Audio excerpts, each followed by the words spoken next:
You'd think shading was easy, right? And simple? Well, you'd be wrong. For sketches and some stylized or expressive drawings, yes, shading can be as simple and as rough as you like. But if you really want to push your drawings to the next level, learning to shade the right way is really important. In fact, shading the right way can be more important than the pencils and type of paper you use, although I will briefly cover materials at the end of this video. Most of the time when people want to shade, they'll just get a soft pencil like a 4 or 6B and just press lighter or harder to get a different level of darkness. You do not want to do this. So if this is you, stop now. By pressing harder with one pencil, not only are you damaging the paper, it's harder to correct and it will leave marks on the page that will show the individual strokes. This is what it looks like when you shade with one pencil. Notice that there are areas that are so shiny that they are really reflecting the light. Although graphite is naturally shiny, we definitely don't want that. You can also see there are small gaps here and there where the graphite was not able to fill in the paper's texture fully. Shading properly helps you get rid of these problems. There is a reason most pencil sets come in ranges from 9B to 9H, and it's not really all that surprising to tell you that you are supposed to use them. Think of your pencils in groups, from ultralight to ultra dark. You want one or more from each group. Maybe not all groups, but you should have at least 4 groups covered. This will usually be a hard pencil for the outline, a soft to hard one for light shading, a medium pencil for midtones, and a soft pencil for darker areas. The pencils you use will depend on how bright or dark your drawing will be, and the amount of contrast between the lights and darks will determine how hard and how soft you need to go. But it's not just about using several pencils, it's the way you use them.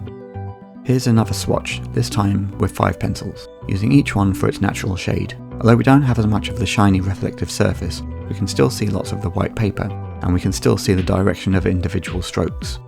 Now compare this to a swatch of the same 5 pencils, but shaded the proper way. It's a big improvement. Although we can still see some paper, as it's a rough grade paper, it's more evenly covered, you can't see any directional patterns, and the reflectiveness is much more subtle. So what is the big secret to shading properly? Well, there's actually 2. The first is circles. That's right, circles. And this one thing will probably make the biggest improvement on your shading out of everything in this video. When you are shading, instead of moving the pencil back and forth, go round in circles. It's that simple. Remember, you don't need to press hard, we'll use the softer pencils for darker shades. For now, just circles. Lots and lots of gentle little circles. The main reason shading in circles is so important is that your pencil is always moving. This allows us to always have constant even pressure. But when you shade side to side, your pencil stops when you change direction. And as much as you try, you can never keep the same amount of pressure on the paper.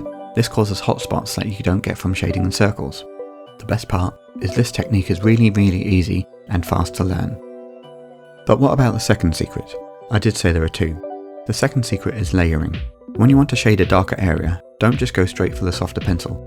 Shade it lightly first, then go over it with a softer pencil, and again with an even softer pencil until you get the shade you want. This does mean you need to shade the same area several times, and yes, it does take longer, but if you really want to take your drawings to the next level, do you really want to rush them? Take your time. Drawing is enjoyable, and you will have better drawings for it.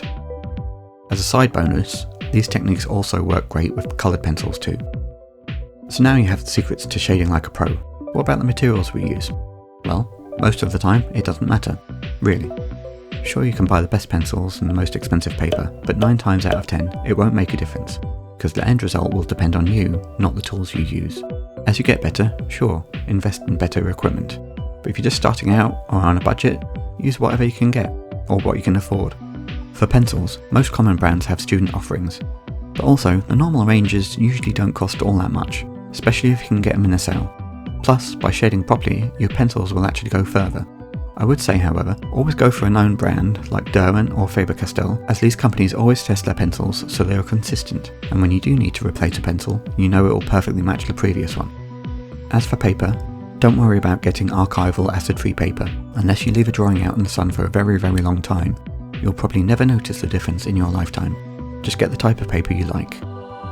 Do try and go for a high GSM paper though. GSM is the measurement used for paper thickness, and in general, the higher the better. Most people will draw on cartridge paper, so anything in the 160 to 300 GSM range is good. Just bear in mind, rough paper will always have little specks of paper showing through your shading, unless you work it afterwards with a brush or a smudge stick. And if you want to draw really highly detailed drawings, try going through a type of paper called Bristol board. This paper is super smooth and lets you make the smallest details that would otherwise be lost in the texture of cartridge paper. It's available in most art shops, but it is a bit more expensive than cartridge paper. One final tip: if you don't like the reflective finish of your drawing, you can use a fixing agent.